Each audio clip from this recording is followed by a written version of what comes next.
হাদিসে একটি বাক্য আছে, তুমি যদি কাউকে ভালোবাসো তাকে জানিয়ে দাও। স্পিকার, এই সংসদ সদস্যদের সামনে আমি আপনাকে অনেক ভালোবাসি, এটি জানিয়ে দিলাম। মাননীয় স্পিকার, অসংখ্য ধন্যবাদ। আমাদের শিক্ষামন্ত্রী আহসানুল হক মিলন সাহেব ময়মনসিংহে একটা প্রোগ্রামে গিয়েছিলেন।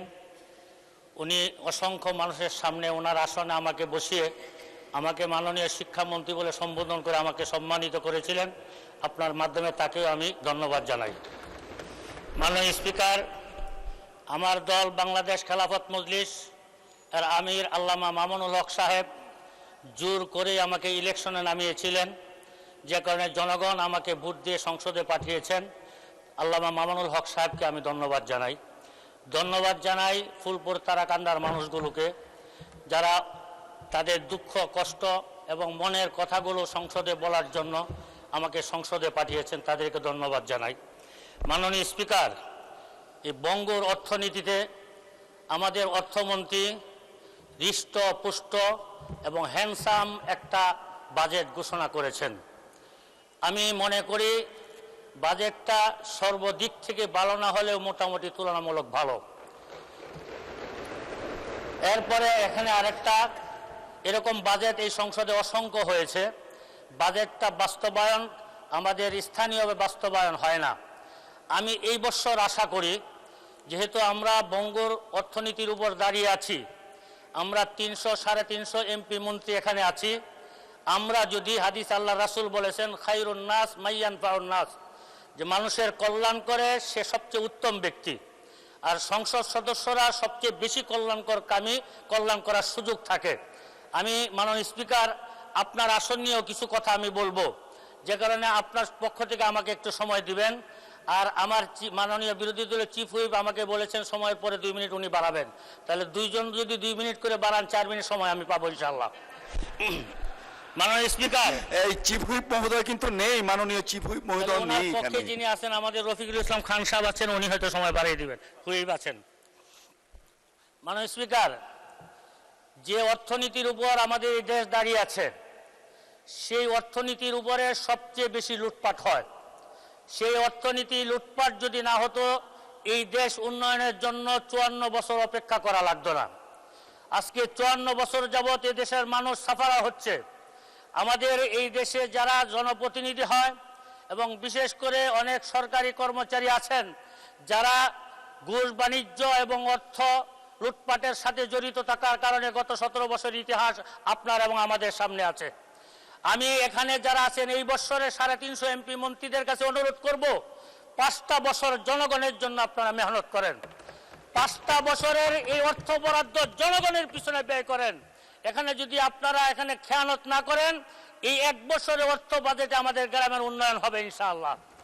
মাননীয় স্পিকার, আপনার কাছে একটা ছোট্ট আবদার থাকবে, আপনার মাধ্যমে আমাদের অর্থমন্ত্রীর কাছে আমার ছোট্ট একটা আবদার থাকবে। বিএনপি যখন থেকে প্রতিষ্ঠিত হয়েছে, বাংলাদেশের কওমি গণনার প্রতিটি মানুষ বিএনপির সাথে ছিল, এখনো আছে। কিন্তু বিগত সময়ে কওমি গণনার কোনো মানুষদের নিয়ে কোনো বরাদ্দের কথা কখনো আসে নাই। এই বছর আমরা ভেবেছিলাম যে এই বছর যেহেতু বিএনপি ইসলামপন্থী দল, ইসলামে মূল্যবোধে বিশ্বাসী, তারা যেমন নিরীহ গোষ্ঠীকে তারা অর্থনীতির বরাদ্দের মধ্যে এনেছে, কওমি অঙ্গনকেও তার বরাদ্দের মধ্যে আনবে। কিন্তু অত্যন্ত দুঃখের বিষয়, কওমি গণনার আলেম উলামা এবং সেই সমাজের মানুষগুলোকে তারা কোন গ্রহের মানুষ মনে করে, এটা আমার বুঝে আসে না মাননীয় স্পিকার। এই জন্য আমি অর্থমন্ত্রীর কাছে সবিনয় অনুরোধ করব যে কওমি গণনার আলেম উলামা ছাত্রদেরকেও আপনাদের এই অর্থ মন্ত্রণালয়ের একটা বাজেট দিয়ে তাদেরকে আপনাদের এই দেশ উন্নয়নের কাজে তাদেরকে কাজে লাগানোর ব্যবস্থা করা হোক। মাননীয় স্পিকার, আপনি যে অঞ্চলের এমপি, আমি আপনার কাছাকাছি এমপি, আপনার এলাকায় যত সমস্যা, সেই সমস্যা আমার এলাকাও।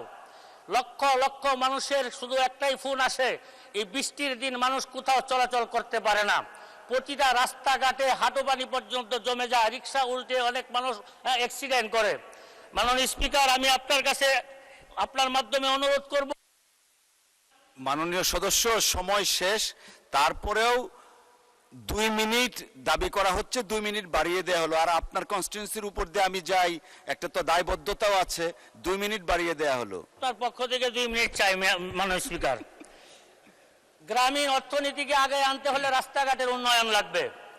এই রাস্তাঘাটে আমার এলাকায় প্রায় 2 থানায় প্রায় 400 কিলোমিটার রাস্তা কাঁচা, যতটুকু পাকা আছে ওইটুকু অচলযোগ্য। আমি মাননীয় সড়ক যোগাযোগ মন্ত্রীর কাছে অনুরোধ করব যে আমার দিকে একটু নজর দিবেন এবং আমার এলাকার মানুষের চলাচলে একটা সুব্যবস্থা করে দিবেন ইনশাআল্লাহ। মাননীয় শিক্ষামন্ত্রীর কাছে বলবো, মাননীয় শিক্ষামন্ত্রী, আপনি আমাকে অনেক ভালোবাসা দিয়েছেন, আমি আপনার প্রতি অনেক সন্তুষ্ট, খুশি। আমাদের এলাকার যতগুলো স্কুল আছে, স্কুলের কোনো ভবন নাই, এখানে শিক্ষক নাই, তাদের ভালো ফ্যানের ব্যবস্থা নাই, কারেন্টের ব্যবস্থা নাই, বাচ্চারা লেখাপড়া করে অনেক কষ্টে। আপনি একটু শিক্ষা খাতে যেমন বড় বরাদ্দ পেয়েছেন, এই বরাদ্দটা যেন সুষম বন্টন হয়, আমার এলাকায় যেন আমি আমার প্রাপ্য অনুযায়ী যেন আমি পাই, এলাকার উন্নয়নে আমি কাজ করতে পারি। মাননীয় স্পিকার, আমার এলাকার 2টা থানা, একটা পৌরসভা আছে। পৌরসভা ইউনিয়নের মতো কোনো উন্নয়ন নাই, রাস্তাঘাট নাই, ড্রেনেজ নাই। ফুলপুর থানার উপজেলার মানুষ এবং পৌরসভার মানুষগুলো বৃষ্টি আসলে তারা চলাচল করতে পারে না। আমি বলবো প্রত্যেকটা পৌরসভাকে যেন উন্নত করা হয়, সি গ্রেড থেকে এ গ্রেডে উন্নত করা হয়।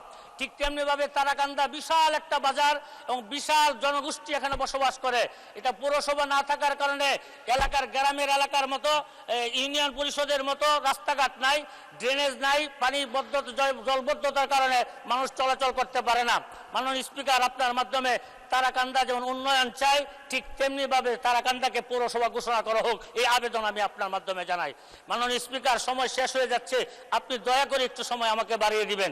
মাননীয় স্পিকার, স্বাস্থ্য খাত নিয়ে আমি কথা বলেছিলাম, কিন্তু স্বাস্থ্য খাতের আমি শুনেছি যে 101 শয্যা বিশিষ্ট হাসপাতালের একটা অনুমোদন হয়েছে, কিন্তু অনুমোদন ডান দিক থেকেও চাচ্ছেন, আপনার জন্য 1 মিনিট।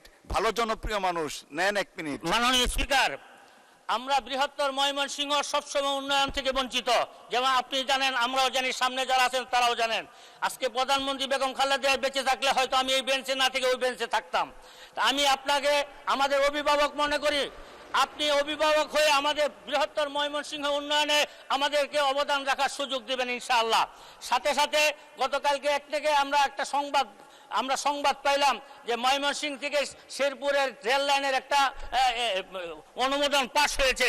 আমি আপনার মাধ্যমে রেলমন্ত্রীর কাছে অনুরোধ করব, এই রাস্তাটা যেন জামালপুর থেকে শেরপুর না হয়ে ময়মনসিংহ, তারাকান্দা, ফুলপুর, হালুয়াঘাট হয়ে শেরপুর হয়, তাহলে লক্ষ লক্ষ মানুষের উপকার হবে। মাননীয় স্পিকার, আপনাকে অসংখ্য ধন্যবাদ। আপনার পক্ষ থেকে 1 মিনিট সময় দিয়েছেন, এটা আমার জন্য লাখ মিনিট। আল্লাহ পাক আপনাকে সুস্থ রাখুন, ভালো রাখুন। আসসালামু আলাইকুম ওয়া রাহমাতুল্লাহি ওয়া বারাকাতুহু। অসংখ্য ধন্যবাদ মাননীয় সদস্য। মাননীয়